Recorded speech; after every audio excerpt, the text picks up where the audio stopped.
Everyone, आज physical chemistry BSc first year के लिए अपन शुरुआत करते हैं आज। तो उसमें सेकंड यूनिट को अपन पहले लेते हैं। सेकंड यूनिट में है गैसीय अवस्था। तो आप लोग जानते हो तो पदार्थ यानी द्रव्य तीन अवस्थाओं में पाया जाता है, ठोस, द्रव और गैस। ठोसों के और द्रवों के अणु पास पास होते हैं, इस वजह से इनका एक निश्चित आयतन होता है। परंतु गैसों के अणु बहुत दूर दूर होते हैं और इनका कोई निश्चित आयतन नहीं होता और ये अपने लिए उपलब्ध संपूर्ण आयतन को घेर लेती है। जहां तक अपन बात करते हैं कि गैस, द्रव और ठोस तीनों के ही अणु गतिशील होते हैं, परंतु ठोस और द्रव के अणु पास पास होते हैं तो उनके अणुओं की गतियां स्वतंत्र रूप से नहीं हो सकती, क्योंकि एक अणु की गति दूसरे अणु से संबंधित होती है। लेकिन गैसों के अणु बहुत दूर दूर होते हैं, इसलिए गैसों के अणु स्वतंत्र रूप से गति करते हैं और वो अपने लिए उपलब्ध समस्त आयतन को घेर लेते हैं। गैसों की इन्हीं विशेषताओं के कारण सभी प्रकार की गैसें कुछ सामान्य नियमों की पालना करती है। अब गैसें दो प्रकार के भागों में अपन उनको बांट सकते हैं, आदर्श गैसें और वास्तविक गैसें। तो गैसों के एक सैद्धांतिक व्यवहार के आधार पर एक गैस समीकरण व्युत्पन्न की जाती है। जो गैसें आदर्श गैस समीकरण का पालन करती है उन्हें हम आदर्श गैसें कहते हैं, और जो गैसें आदर्श गैस समीकरण का पालन नहीं करती उन्हें हम वास्तविक गैसें कहते हैं। क्योंकि गैसों के नियम अपन सैद्धांतिक रूप से पढ़ते हैं वो अलग होते हैं, और जब अपन व्यवहारिक दृष्टि से किसी गैस को प्रैक्टिकली चेक करते हैं तो वहां सैद्धांतिक थ्योरी और व्यवहारिक व्यवहार आचरण गैसों के अपन को अंतर मिलता है। इसीलिए वास्तविक गैसें आदर्श व्यवहार से कुछ भिन्नताएं प्रदर्शित करती है, क्योंकि अगर गैस को अपन निम्न दाब और उच्च ताप पर रखेंगे, क्योंकि उच्च दाब पर तो गैस सिकुड़ जाती है, अणु पास पास आ जाते हैं, और ताप भी कम कर देंगे तो हो सकता है वो लगभग द्रव अवस्था के करीब आ जाए। तो फिर वो गैस के साथ साथ कुछ द्रवों के गुण भी तो प्रदर्शित करेगी ना, इसलिए फिर ऐसी गैस आदर्श व्यवहार प्रदर्शित नहीं कर सकती। अपन गैस को खुला छोड़ दें, खुला कब छूटेगी वो? जब उसको दाब कम से कम रखा जाए और ताप उच्च रखेंगे, उच्च ताप पर उसके अणु पर्याप्त दूर दूर होगी, तो फिर वो ऐसी गैस आदर्श गैस समीकरण का पालन करेगी और उसे आदर्श गैस कहते हैं। यानी कि सभी गैसें निम्न ताप और निम्न दाब और उच्च ताप पर आदर्श गैस समीकरण की पालना करती है, आदर्श गैसें कहलाती हैं। वास्तविक गैसें आदर्श स्थिति से भिन्न व्यवहार प्रदर्शित कर सकती है। तो वास्तविक गैसें आदर्श गैसों से अलग व्यवहार क्यों प्रदर्शित करती है उसकी चर्चा भी हम करेंगे। लेकिन पहले अपन गैसों के लिए जो सामान्य सिद्धांत है, जो सामान्य गैस समीकरण है, वो कुछ नियमों को जोड़कर बनाई गई है या कुछ नियमों से संबंधित की गई है। तो अपन पहले आदर्श गैस समीकरण निकालते हैं और ये मानकर निकालेंगे कि गैस आदर्श है, यानी निम्न दाब पर है और उच्च ताप पर है। तो इसमें सबसे पहले अपन को पढ़ना है बोयल का नियम।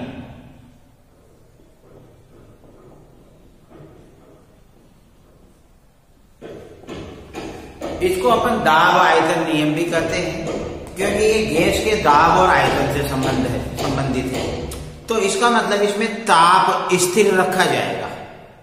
तो एक स्थिर ताप पर किसी गैस का दाब उसके आयतन के व्युत्क्रमानुपाती होता है। व्युत्क्रमानुपाती का मतलब एक राशि को बढ़ाएंगे तो दूसरी राशि घटेगी। जैसे अपन दाब बढ़ाएंगे तो गैस का आयतन घटेगा।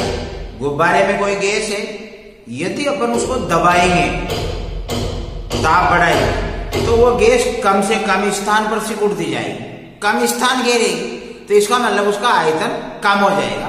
लेकिन ताप स्थिर रखना चाहिए, क्योंकि अपन ने गैस के दाब को बढ़ा दिया, गैस सिकुड़ेगी, नीचे से गर्म भी कर दिया, तो गर्म करने से उसके अणु वापस दूर दूर जाएंगे, तो फिर वो आयतन में कमी उस प्रकार से नहीं हो पाएगी जिस प्रकार से अपन दाब बढ़ा रहे हैं। तो ये काम अपन को एक स्थिर ताप पर करना है। तो ताप एक बार फिक्स कर लिया, उस ताप के बाद अपन गैस को दबा रहे हैं, यानी कि उस पर दाब को बढ़ा रहे हैं। तो जितना अपन दाब बढ़ाएंगे उसी के अनुपात में उसके आयतन में कमी आती चली जाएगी। तो दाब को बढ़ा रहे हैं तो दाब बढ़ रहा है, उधर आयतन घट रहा है, तो एक बढ़ रहा है एक घट रहा है, तो दोनों आपस में व्युत्क्रमानुपाती है। तो इस नियम की परिभाषा हुई कि स्थिर ताप पर, बॉयल के नियम की पहली शर्त है कि जो काम अपन चेक कर रहे हैं वो एक स्टेबल टेम्परेचर पर हो रहा है।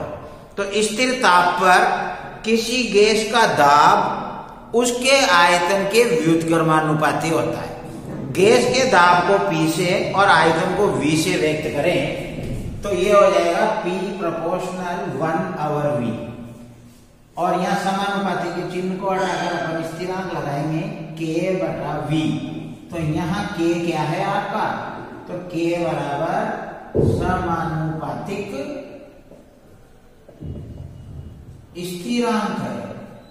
अब इस V को इधर वर्गमूल कर देंगे P के साथ, तो ये हो जाएगा PV बराबर K। PV बराबर K क्या है, स्थिरांक। तो इसका मतलब है कि दाब और आयतन का गुणनफल सदैव एक स्थिर राशि होती है। जैसे अपन उदाहरण के तौर पे मान लें कि P का मान 100 है, 100 mm और आयतन 2 लीटर है, तो ये हो जाता है 100 × 2 बराबर 200। अब ये हमेशा 200 ही रहेगा, इसमें कोई चेंज नहीं आएगा। अब अगर अपन इसको 100 mm से घटाकर 50 mm कर दें तो यहाँ तो 200 ही होना है, तो अब 50 को कितने से गुणा करेंगे कि 200 हो जाए, स्वाभाविक है 4 से गुणा करेंगे। तो इसका मतलब अपन ने P का मान 50 से घटाकर 100 कर दिया, तो आयतन 2 लीटर से बढ़कर 4 लीटर, यानी P घटा तो V बढ़ गया। और अगर अपन V को बढ़ाते हैं तो P घट जाएगा। तो ये दोनों इनमें से एक बढ़ेगा एक घटेगा, लेकिन दोनों का गुणनफल कभी चेंज नहीं होगा अगर ताप स्थिर है तो इसका सीधा सा मतलब ये है कि दाब और आयतन का गुणनफल सदैव स्थिर ही रहता है।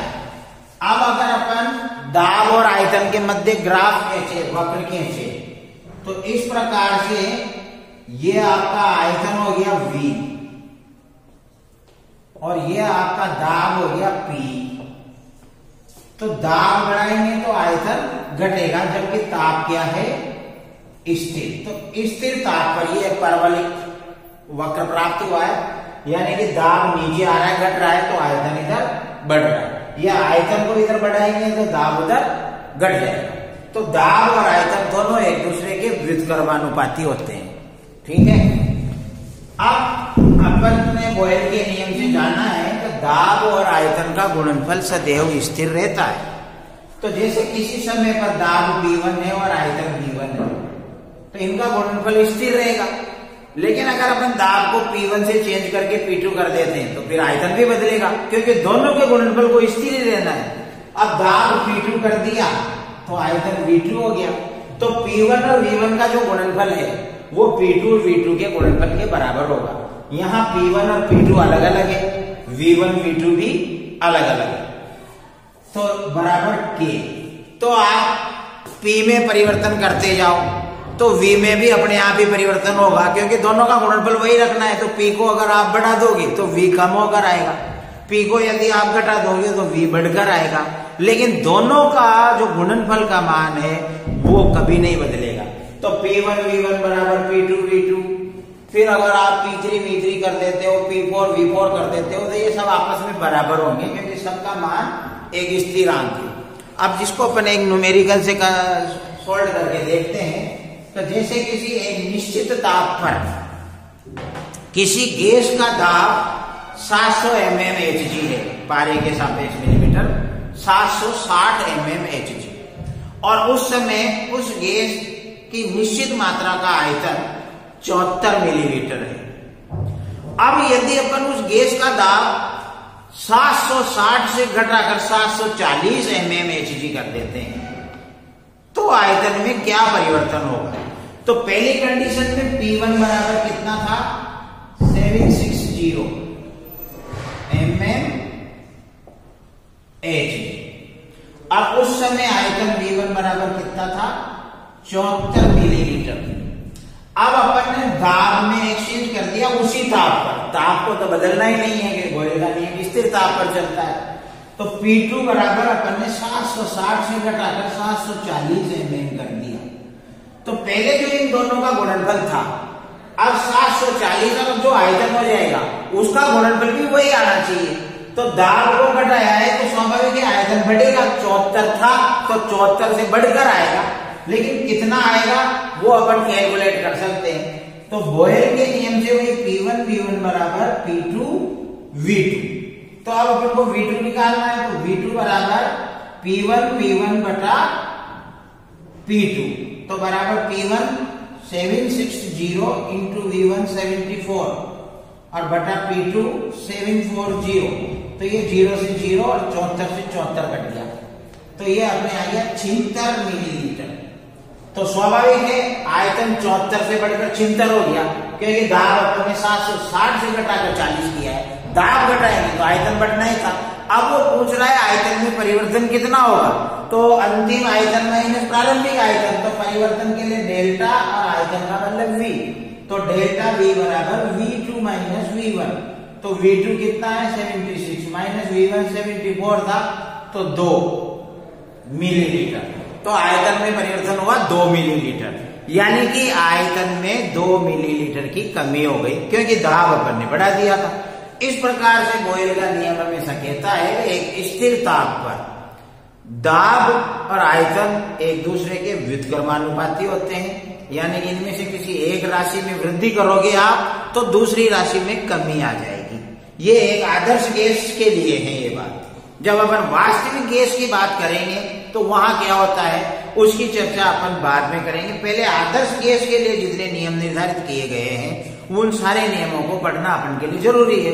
तभी अपन जानेंगे कि भाई आदर्श गैस में क्या क्या विशेषताएं होती है। फिर उनकी तुलना अपन किसी वास्तविक गैस से यानी प्रयोग करके जो दुनिया में गैसें अपन देख रहे हैं उन नियमों को उन गैसों के वास्तविक व्यवहार से जोड़कर पढ़ने की कोशिश अपन करेंगे। तो ये पहला नियम था बॉयल का नियम। इसके बाद आता है चार्ल्स गेलुसाक का नियम।